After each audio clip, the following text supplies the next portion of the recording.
How to paint car in Need for Speed. If you want to change your car's color and stand out on the street, here is how to paint your car in Need for Speed on your phone. Open the Need for Speed application. From the home screen, tap onto the Mode Shop. Choose the car you want to paint.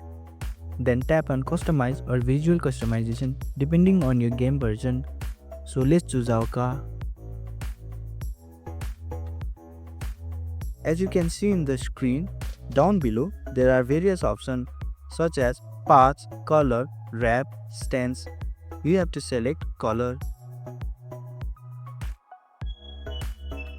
Now the game provides various options to change from.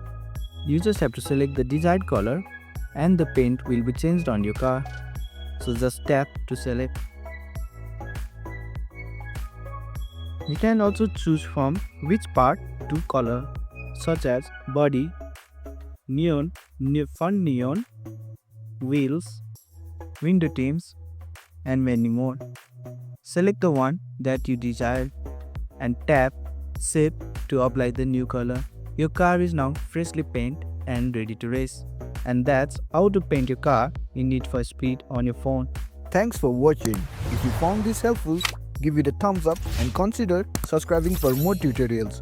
Drop a comment if you have question or suggestion for future videos. And don't forget to check out our playlist. See you in the next one.